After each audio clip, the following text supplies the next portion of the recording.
Hello there, good evening. Welcome to News Night here on Metro Television. My name is Bridget Otu. Thank you very much for joining us on day 2 of the Chroma Ayeshi demonstration. They presented a petition. We have details of these stories and more. Stay with us for details. Let's start with a headline.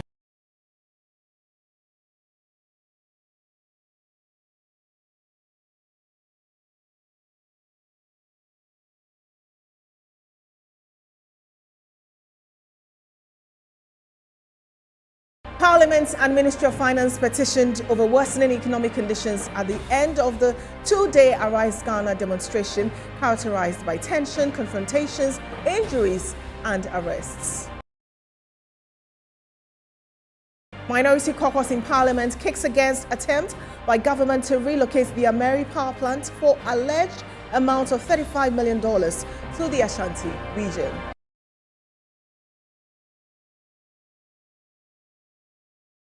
Petrol prices projected to drop by 7% in July 2022, while diesel will go up by 3%. We'll tell you how this will impact your pockets. On the international front, bomb explosion rocked Ethiopia's city of Bahidar, indicating a further deterioration of security in Amhara, the country's second largest region.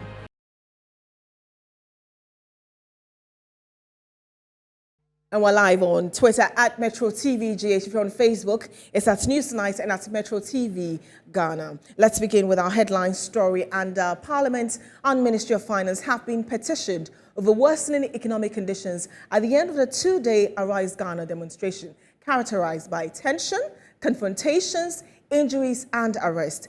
Both institutions expressed commitment to considering the demands, but the demonstrators, however, vowed to sustain the protest if concrete interventions are not realized soon, but continuous rhetoric. Our senior correspondent here, Henry Kwesi Badu, followed the protesters and has come through with this comprehensive report. Day 1 of the Arise Ghana demonstration on Tuesday, June 28, turned into a riot with police officers and protesters clashing over a disagreement over the route to take for the protest. Injuries and arrests were recorded.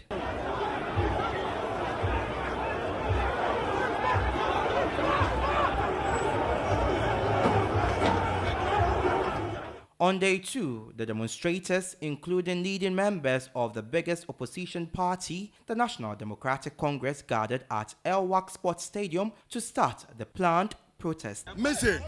Sisiano, Akufado, one tiempo, one tumunto, and Messiafu tumunto or part and Messiafu, so one go by Monsieur, Ghana Messiafu, Wayakufado dine. Almost town among our Ghana, into chimpanzee, and a lion. Almost to a lion, I'm a party, but not coming to the Diaco. Almost to a lion, Amano. And Tomato Tom, and one in a rubber cream. All the snakes, the lizard, they are confirmed. All the embodied in Arab and Tuntum rubber cream. About demonstrating for all them work in West Africa. I'm not chimpanzee for all them work in Arab cream. A fruitful meeting. What we are saying is that we are demonstrating against the high inflation rates. We are demonstrating against corruption. We are demonstrating against insecurity. We are demonstrating against the blatant thievery that is currently going on in our country. A couple of our colleagues are currently with the police. About 21 of them are with the police. Those who are arrested? Those who were arrested for what? What crime? Then apart from that, we also have a couple of our colleagues that are injured. So how can I be happy? If they had allowed us to do what we had to do yesterday, I'm sure we would not all be where we are. And so you notice that we are peace-loving people. Because this is an arranged program, there's no problem. But when you have arrangement with us and further change that arrangement, is what, police seriously acted in bad faith. Ghana's education, 3 years after introducing a new curriculum, new syllabus, they have not been able to provide textbooks. Yet the president is throwing lavish parties and traveling in expensive private jets at our expense. Speak up, we are calling on you. We are calling on the TUC to speak up, the labor unions to speak up. They are our servants. They are not our laws. Ghana is not a monarch. It is a constitutional democracy, and accountability is what we would demand from our duty bearers. From the stadium, the protesters marched to the Finance Ministry, where their leadership presented a petition to the Deputy Minister of Finance, John Kuma, and Abena Osei Asari to address pressing socio-economic woes. Government will continue to support you to make sure that consistently we live in peace and we guard jealously the peace that we have. I'd also like to thank you for giving us a copy of the petition that is supposed to go to the Speaker of Parliament. I'm happy to announce to you that government has already started meeting relevant stakeholders to see how best we can address this economic situation that has arisen as a result of the COVID-19 pandemic and the Russian-Ukraine war. They marched to Parliament to present yet another petition to the leadership of Parliament. It's a truism that cost of living is high, cost of doing business is high, unemployment is growing in our country. We've taken note of you wanting Parliament to exercise some mandate in reviewing the petroleum-related taxes. I know, for instance, the United States through President Biden have momentarily suspended petroleum-related taxes. We would consider it within the general context of the challenges of the Ghanaian economy. What's important is for us to preserve the peace of the country, the stability of the country, our democracy, even as we protest, which is legitimately guaranteed for every Ghanaian to manifest such protest when you are not happy. Ghana saw growth slow to 3.3% year-on-year in the first quarter of 2022, and inflation hit a record of 27.6% in May. Frustration has grown in recent months as Ghanaians bear the brunt of rampant inflation amid government efforts to redress the economy, reappreciate the local currency, and avoid a debt crisis. The tax on electronic payment approved in April and presented as a solution to Ghana's financial woes was particularly ill received, with critics saying it unfairly affects low-income people and small business owners.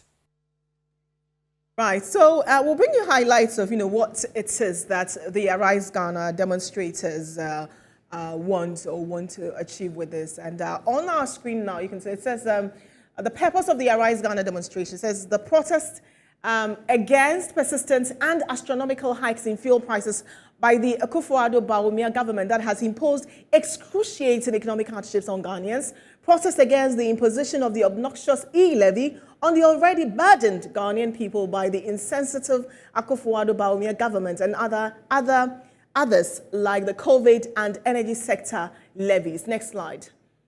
Also demand a full-scale and bipartisan parliamentary probe into the COVID-19 expenditure. Protest against the grabbing of state lands by officials of the Akufo-Addo government, particularly the declassification of the huge portions of the Achimota Forest Reserve. And protest against the increased rate of police brutalities and state-sponsored killing of innocent Ghanaians, as well as the growing culture of human rights abuses under the watch of President Akufo-Addo and Alhaji Mahmoud Bawumia. Okay, so that's the demand at a glance, and we want to just understand a bit more of what impact is this really going to make. And I'm happy to have Adi Clark in the studio to speak to us on that. He's a regular panelist here. He's also, Center for Social Justice, to just speak to us about it. You've seen 2 days. First day was a bit tense. We saw violence. Today was better. They presented a petition. They are saying they don't want it to be the usual, talk, but really, what impact is this going to have? Good evening. Thank you very much. Yesterday was a very sad day. You would expect that for a president who understands democracy thoroughly, and for one who has participated in very heated demonstrations, this should be something that he should smile about, Because, we saw Kumipreko demonstration. And the things that led to Komik-Preko demonstrations are not what we see today. I mean, it is a known fact that times are very hard. I mean, my tree is not so good, but Chrome Ayashi or Chrome Shi, as they say. Right. I mean, times are very hard. And I mean, we all know that demonstrations are legitimate democratic activities. Right. You know, so if we pretend to forget all these things to the extent that if Ghanaians are not happy and they feel that demonstrating will be a way of drumming home their concerns to government, I think that it should be well embraced. Well, they mentioned, you know, issue of intelligence gathering, you know, terrorist attack, and you know, I had even posed the question now, like, what really is the president afraid of, really? I mean, we've all read that. We've all read of terrorist attacks and all that, and we've been told of see something, say something, and activities that are being put in place in order to curb that. So, I mean, if we have security intact, I'm very sure that whatever anybody tends to do, that person can be picked up directly.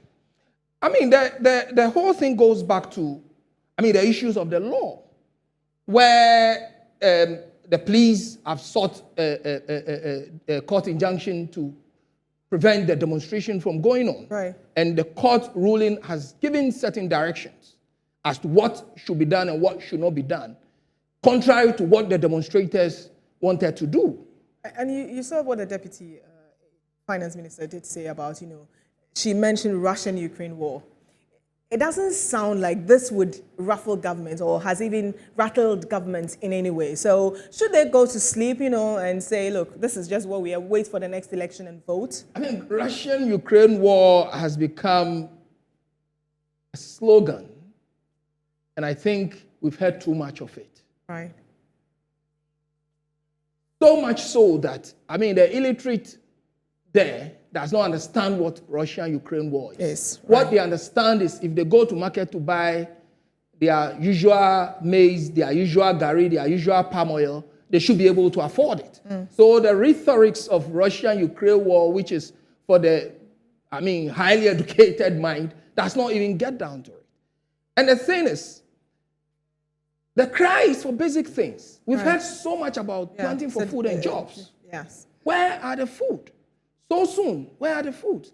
And even the issue of the COVID-19, which they also mentioned. Which was mentioned? I mean, the expenditure as presented by the finance minister is still under contention. I mean, we've not bought into it yet because a lot of the things that was said, a lot felt that they are very massaged figures in order to balance the sheet. Right. But, I mean, it is not anything that has gone down well with Ghanaians. It is basic living, not anything of a luxury, but very basic living. And it is an undeniable fact that times are hard. Right. Everybody feels it. The ministers themselves have admitted it. Even the deputy minister, finance minister, admitted that times are very hard. Right. So if that is the case, why stop the people from crying? Right. Ni, I want to thank you very much for joining me in the studio. We'll go on the phone and speak to a security analyst. But before that, the Ghana Police Service has issued a statement, and it's captioned as this: police commend the public, demonstrators and officers. The police wish to register their satisfaction with a successful outcome of Day 2 of the Arise Ghana protest. The police provided the security, and with the support from the police, public and demonstrators, Day 2 of the protest march was incident-free. We're grateful to the general public for their cooperation and understanding in spite of the inconvenience the demonstration undoubtedly caused them. While we continue to register our disappointment at the riotous conduct of the demonstration on the first day, we commend them for their comportment today, which we hope would provide lessons for future occasions to help deepen our democratic practices as a country. We would also like to commend personnel of the service for the professionalism exhibited throughout the 2 days, especially on the first day in the face of unprovoked attacks by the demonstrators. We take this opportunity to wish all injured police officers a speedy recovery. Meanwhile, we wish to reiterate our commitment to the rule of law in the country and bring all those who breached the law during the demonstration to justice. So I would engage a security analyst, Richard Kumado. Very good evening and thank you very much for joining us. Hello, Richard. Right, so we'll try and get Richard back on the line because I would want him to speak to the statement issued by the police, the police, but we'll also try and get the Minister of Information did speak on this, and Minister of Information Kojo Opon Nkrumah says that there are deliberate attempts by some individuals to destabilize the country, and he was speaking on Good Evening Ghana with Paul Ademosu, and he hinted some persons have been striving to use demonstrations to perpetuate violence and throw the nation into chaos.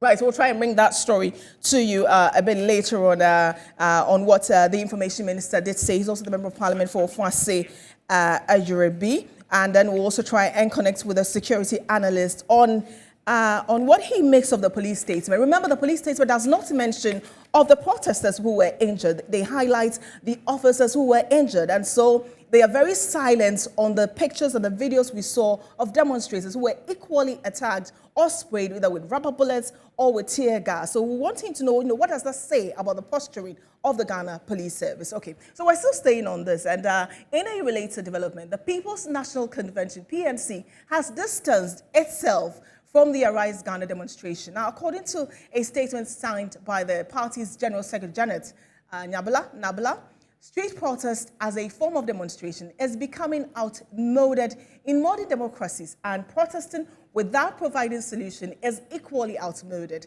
The party is rather urging Ghanaians to prefer alternative policies that will help the current government to tackle the current economic challenges. It proposes a critique of government policies through institutional lectures, peaceful submitting petitions, and the use of court to push through demands. It admits the COVID-19 and Russian-Ukraine war has greatly impacted the economy of Ghana and the world at large, and advises the government to consider expanding the tax net and paying attention to property tax, among several other measures, which would help in lessening the tax burden of Ghanaians. Right, we have Richard Kumado. I understand we have him back on the line. Very good evening, and thank you very much for joining us, Richard. Thank you. Okay, so I earlier read police commending protesters and the public for a successful demonstration on day 2. What was missing, however, in it is the mention of protesters who were injured. They did not leave out personnel who were injured. What does that say about the posturing of the Ghana Police Service? Well, that can only be answered by the police, and we cannot tell why they crafted their letter that way. What is important is that they make a mess of themselves yesterday. Today, I believe they reviewed their notes and they act appropriately and professionally as police officers. The demonstration is over. Let everybody go back to their homes or their workplaces, and let us have one complete Ghana where we will need to behave properly and increase productivity, and we will be fine. What impact do you think yesterday's had on today? I think that there was a mess yesterday. There was miscommunication. There was misconduct. There was a low level of professionalism from the police. And I think they went back to review their notes. And today, they ensured that the right thing was done. And the demonstrators demonstrated. The police was there to ensure public safety guarantees were assured. And besides that, I think everything went according to their plan or what they discussed with the demonstrators. And I think it's a good thing they did. Right, and before today's protest came on, there was a statement that leadership of the demonstration will be arrested. None whatsoever happened. But yesterday, a couple of them demonstrators were arrested. What do you think? Do you see that they would go through with perhaps prosecuting them, or do you think letting them go would serve better the purpose of this whole demonstration, or why they demonstrated in the first place? I think the news came a bit late, and they couldn't have arrested them when they were on the grounds, or they could have if they wanted to. Right. And I don't know why they didn't arrest them, but they allowed them and they had their demonstration. Probably, if they want, they might want to pick them out for questioning or something.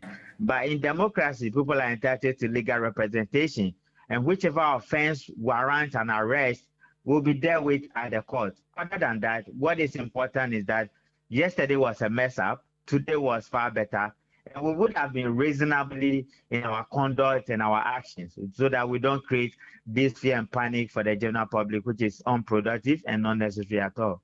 And moving forward, what lessons do you think should be picked from what happened yesterday and today? I think they didn't have a common ground for the commencement of the demonstration. Right. In future ones, they will need to deal with that line and deal with it precisely, Right. so that the element of confusion will be dealt with. Then secondly, demonstrators have an objective and a right to demonstrate. The law enforcement officers equally have the single responsibility of maintaining law and order and ensuring that public safety guarantees are achieved. Then they will also want to prevent crime.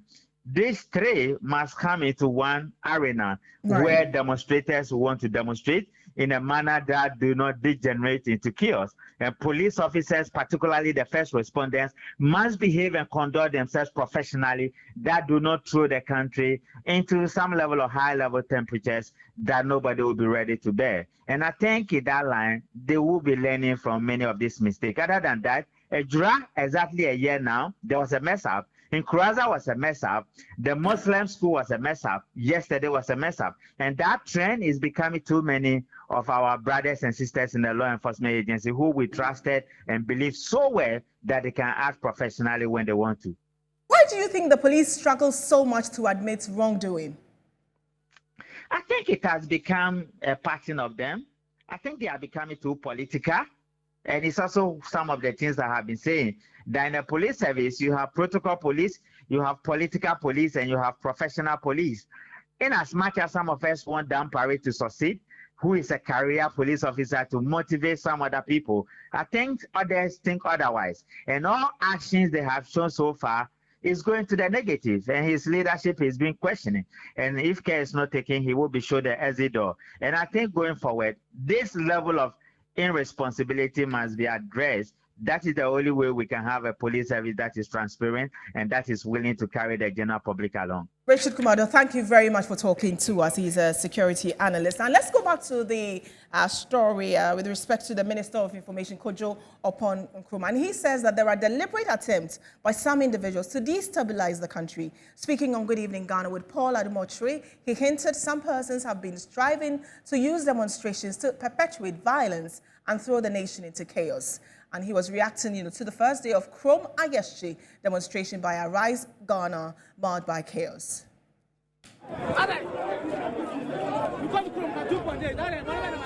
The Ofuase Iribe legislator and Minister for Information Kojo Oppong Nkrumah noted that the first day of the Arise Ghana demonstration was attempts by some individuals to destabilize the country. According to the minister, these acts are deliberate. There's an obvious attempt to create instability in our country at this time. We don't need to mince words about it. And there's a trajectory. First, there was a group that wanted to demonstrate with weapons. Then there was this group that said they wanted to demonstrate at night, or to demonstrate from the evening throughout the night till the next morning. And the police raised obvious security questions that it will be difficult to, this is even daytime, broad daylight at Obra Sport here in Accra. You have people attacking police people in this manner. Can you imagine what would have happened at night? He also noted that, but for the intervention of the police, other similar protests could have landed the country in a state of insecurity, considering the manner in which the Arise Ghana demonstrators behaved on Tuesday, June 28. You don't need marches for a demonstration to express your thoughts about something. So if what we are now seeing is anything to go by, then whatever intelligence the police suggested they had, for which reason they could not allow a demonstration beyond sunset, where they will not have visibility, is now to be strongly believed. And I say strongly that we should do well to separate the substantive issues we want to discuss from these illegalities. The Ghana Police Service has also justified the use of tear gas and water cannons during the Arise Ghana protest on Tuesday.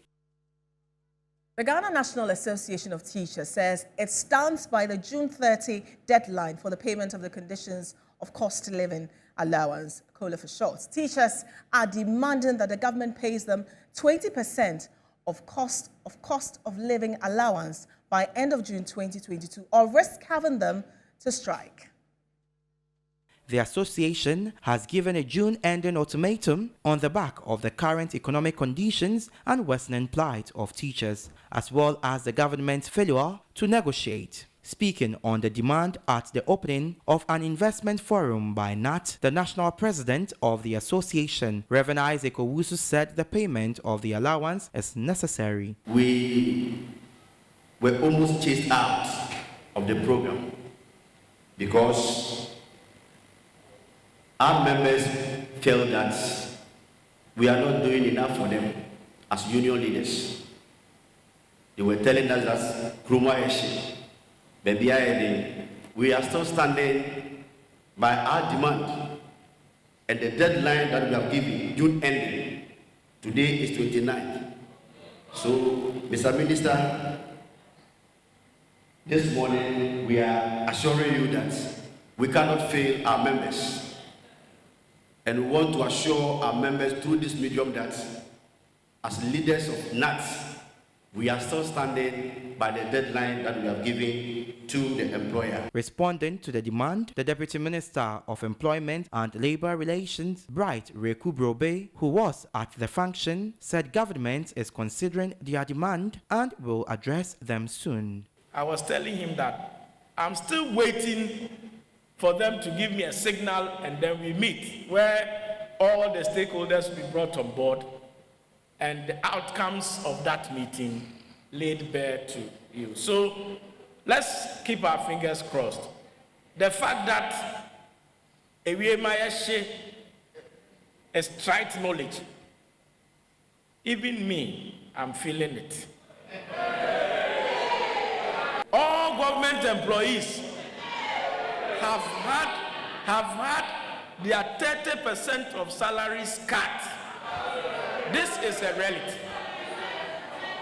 So while I sympathize with the situation, our largest workforce, public sector, we have in Ghana is teachers. According to the association, the current delay continues to affect the meager earnings of workers and basic necessities of life. Right, and we're taking our very first break. And when we come back, we'll look at the AMERI plans. We understand government wants to relocate it. It's the minority that is alleged. It's not the relocation that is a problem. It's the amount involved in relocating it. $35 million. We'll be right back with you.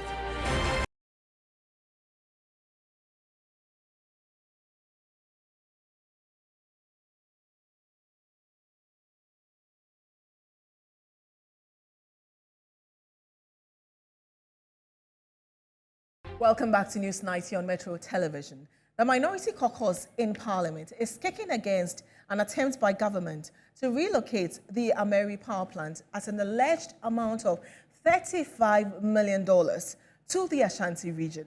Government last year announced a decision to relocate the AMERI plant located at Abuaze to Kumasi in the Ashanti region to help stabilize the national grid. A ranking member of the Mines and Energy Committee of Parliament, John Jinapo, addressed the press. The minority in Parliament has noted with grave concern attempts by government to transfer the AMERI power plant to Kumasi at a whopping $35 million. We find this strange, we find this incongruous, and we find this unfortunate. Not only are we alarmed by the astronomical price they intend spending, we have also noted with grave concern attempts to reintroduce miscellaneous trading company into the whole scenario.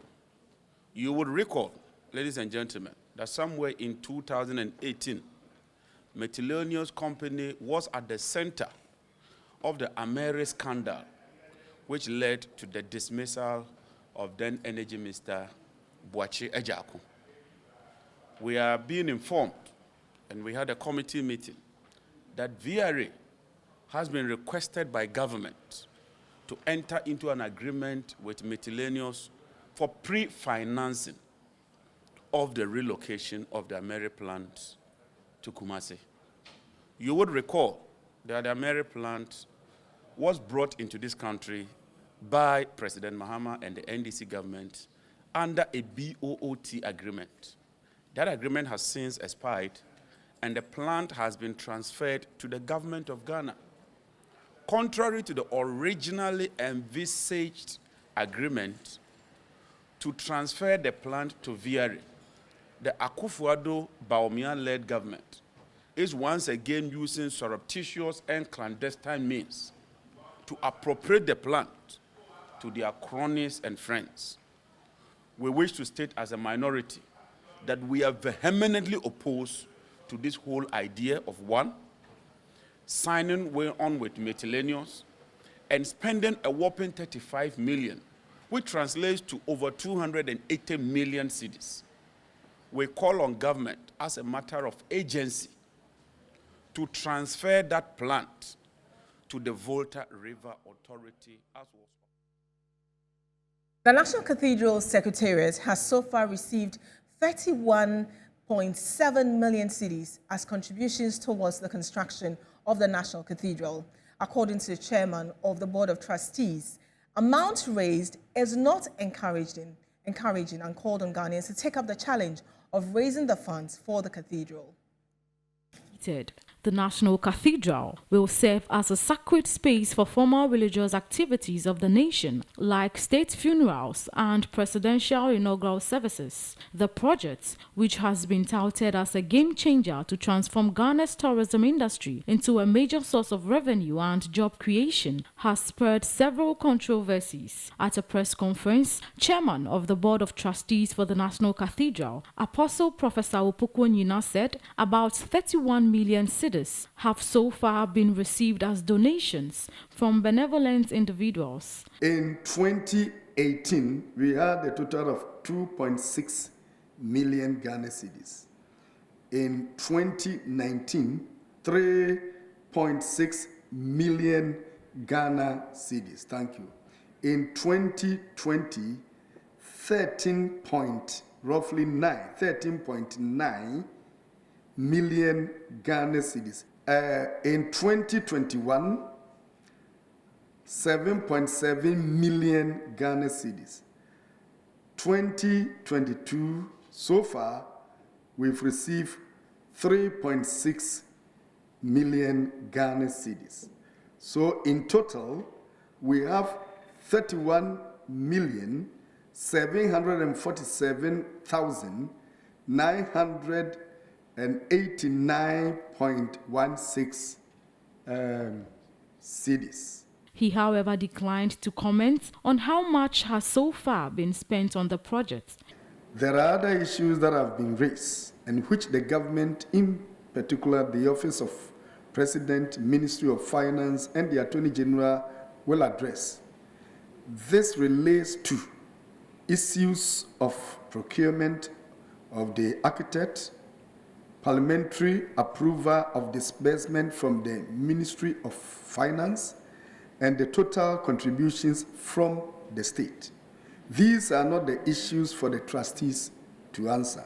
In honor of the week celebration, member of the board trustee, Reverend Dr. Joyce Ayi, gave highlights of the celebration. An Ashaiman District Court has ordered prosecution to furnish defense lawyers with Exhibits 6, 7, and 8 before submitting it to the court. This is because trial judge Eleanor Barnabuchi told prosecution she would not be able to conduct the trial without the whole document, and this is in relation to the Baka-Vomawo case. Before the adjournment to Monday, August 1, 2022, the presiding judge, Eleanor Barnes-Botre, instructed the prosecution, led by Anastasia Karimu, to serve the lawyers of the accused with the 6th, 7th, and 8th exhibit before the next adjourned date. Earlier, the prosecution had presented some document intended to be used as evidence against the hashtag Fix the Country convener, Oliver Baka-Vomawo, in his alleged treason felony suit at the Ashaiman District Court. The intention of the prosecution was to use the document to advance the case as evidence, but was sharply objected as the lead counsel for the accused, Oliver Baka-Vomawo, told the court some document had not been served him. According to Justice Ramsai, the prosecution, led by Anastasia Karimu, had served only 5 out of 8 exhibits presented to the court. It was on this tangent that the court adjourned the hearing for the prosecution to serve the defense with every necessary document before the adjourned date. Reporting for Metro News, Elvis Ando, Accra. Right, and the spokesperson for Ibrahim, also known as Kaka, has expressed dissatisfaction on an injunction that bars the family from proceeding on an anniversary celebration to mark the death of their slain relative who lost his life during the Ejura protest. Now, he was speaking to Metro News' Nafui Mohammed, and he disclosed what transpired in a meeting with some stakeholders in a meeting ahead of the celebration.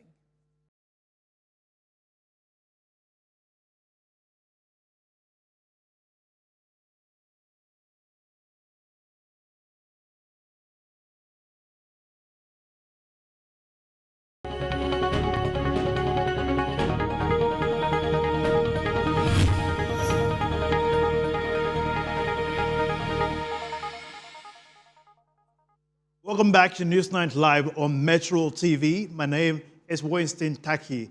And now to a false business story. For the first time this year, the price of petrol is expected to go down by almost 8% per litre at the pumps by July 2nd, 2022. According to the Executive Secretary of COPEC, the issues in the petroleum industry have crossed a crisis level. The prices of petroleum products are expected to witness some mixed reviews at the pump stations by Saturday, 2nd July 2022. This is based on data from the bulk oil distribution companies. The price of petrol is expected to go down by almost 8% per litre. A kilogram of liquefied petroleum gas may also go down by 7%. However, the price of diesel will increase by 3% per litre. Meanwhile, the Executive Secretary of the Chamber of Petroleum Consumers, Duncan Amwa, says the nation's fuel situation has crossed a crisis level. At 13 cedis a litre for diesel, I simply think that we have crossed a crisis stage. A crisis stage in the sense that you are not probably paying as well within this country. Assuming you depart from simply reviewing taxes, is there any other mitigating measure that could be put in place to stabilize prices? Yes, there are other mitigating measures that could be put in place. You cannot continue to be in this sort of situation and leave your strategic buffer like boss to continue to behave as though it were some private BDC. You cannot continue to have fuel prices increase every 2 weeks in your country and pretend that you will continue to want to import petroleum products in fragmented, in a fragmented manner. If you have a month stock, what it simply means is that if for any unforeseen circumstance or reason, you don't get cargoes coming in for 2 weeks, you will deplete for 2 weeks, and then you are left with just 2 weeks cover. What 2 weeks cover means is that every single day that passes, your economy will be grinding to, a literal halt. The Minister of Trade and Industry, Alan Shermanton, has attributed the sharp rise in the price of cement to the high cost of production occasioned by the Russia-Ukraine war and the depreciation of the cedi against the US dollar. The Minister of Trade and Industry was responding to questions on the floor of Parliament.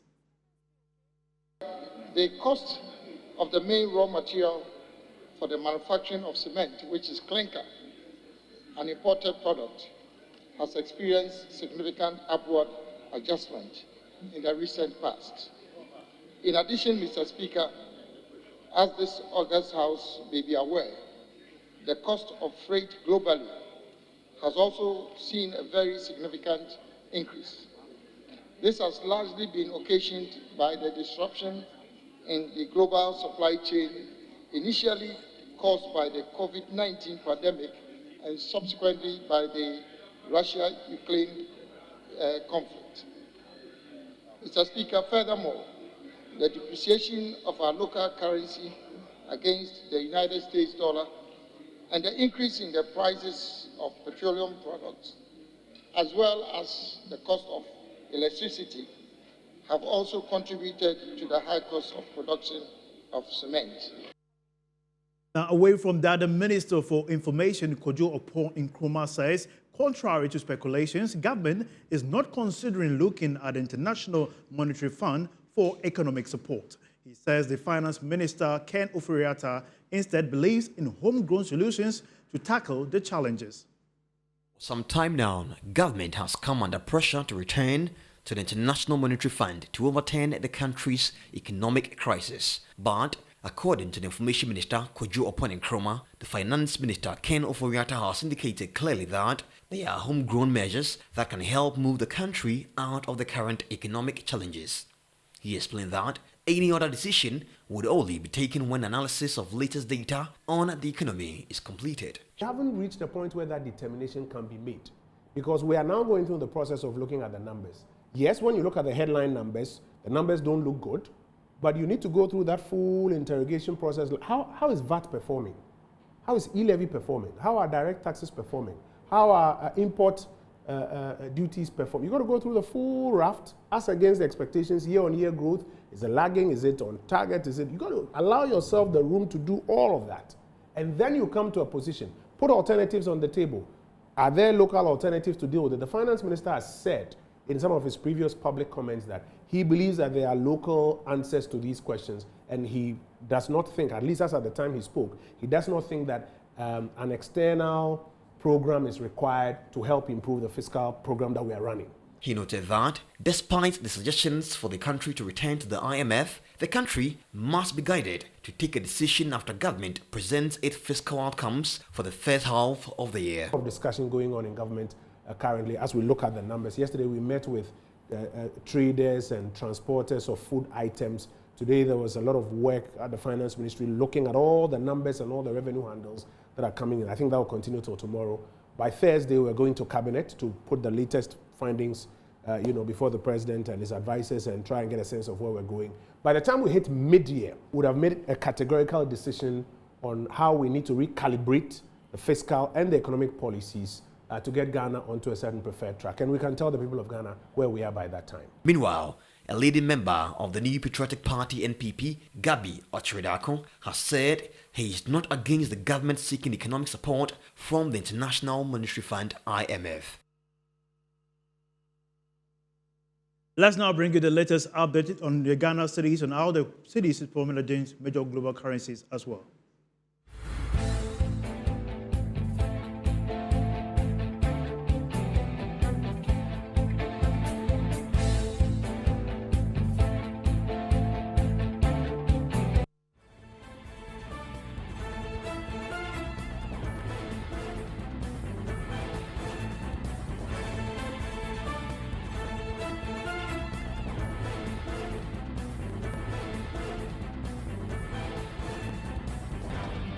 That'll be all for business here on Newsnight. My name is Winston Taki. We take a break. We'll be back with sports after this break. Stay tuned.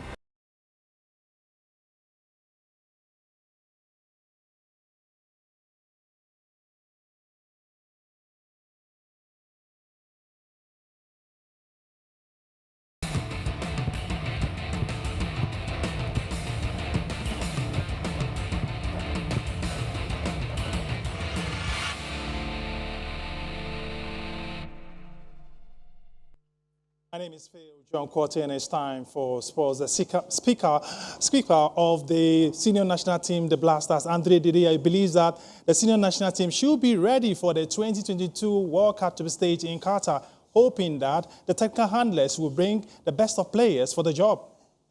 I think we have a very good squad. I think it is growing. We can see the depth in the squad. We went to Japan with a whole different setup, a lot of injuries, a lot of COVID issues, etc., etc. But globally, I think it ended really well. We saw something really nice, and we have hope and believe that when everybody will be in, with those who have proved their points, we can have a good, gel up together and and prepare first Angola before the World Cup. Gradual process, let's get to play Angola. That's going to be a very important game, a decisive one for the qualification for Ivory Coast. But we should expect that from there we will just focus on the biggest tournament in the world, how we are going to fight, how we are going to prepare and make sure that we make our nation proud. But you know, it's still early to make any promises, it's still early to speak. But we know that we have a squad to just make our nation proud. That was the captain of the senior national team, Andre Dedea. You are hoping that the Black Stars will perform very well at the Mondial. Meanwhile, the leadership of the Ghana Football Association has appointed Ibrahim Tanko as the new head coach of the Black Meteors. Samuel Nkum, who plays for Accra, so believes that Tanko can do a good job. I think he's a good man. He has played the game before. He understands the game very well. I will not be surprised because he can do it. So, and I know his mentality, and he will give what Ghana we need. So everybody, I know when it happens like that, everybody will say one or two things, but at the moment, we all have to support everybody that they will put on board so that the person can also achieve something for us. So I think that he's a great guy and he can do it. That's your sports. My name is Phil John Corte. The studio is ready for showbiz. Yes, Johnny, thank you very much. It's time for entertainment news.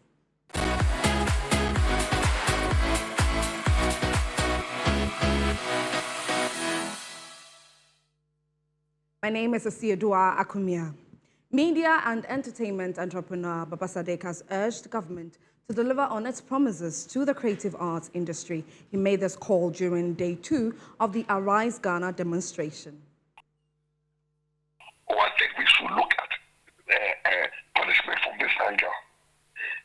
Chatawale has gone through its own stress because for you to be arrested, you know, he was detained is a form of punishment.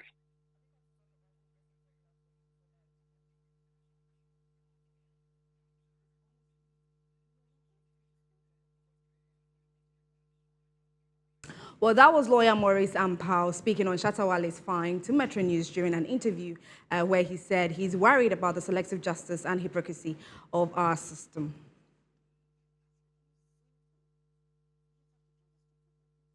For our next story, the long wait is over as Ghanaian dancer artist Shatawale has been fined on June 29 by an Accra Circuit Court 2,000 Ghana cedis for pleading guilty for staging a hoax on social media. This is in connection to his arrest in October 2021 after staged publicity to claim that he was shot. After appearing in court several times, the Accra Circuit Court, presided over by Emmanuel Isando, has slapped the Kakai singer with a 2,000 Ghana cedi fine for falsely claiming he was dead in October last year. The fine was handed to Shatawale today after he changed his plea from not guilty to guilty. Failure to pay the fine will result in Shatawale serving a term of 3 months in prison.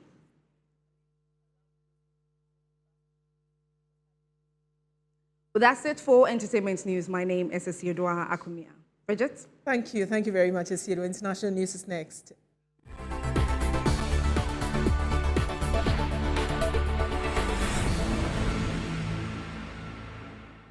And there's been a bomb explosion in 4 different places in Ethiopia's northern city of Bahida, according to the police, indicating a further deterioration of the security in Amhara, the country's second largest region.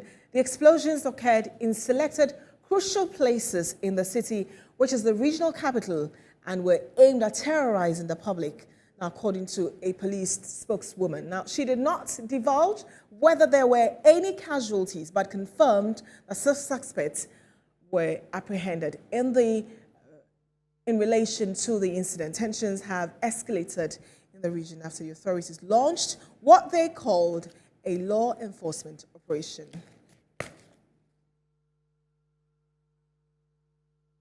And that will do for News Tonight. Thank you very, very much for joining us. Community Watch will come on with Obodai Ashon at 9 p.m. And we're looking at demolition. I know we've seen a lot this week with the Greater Accra Regional Minister, would want to stay tuned and watch this one as well. My name is Bridget.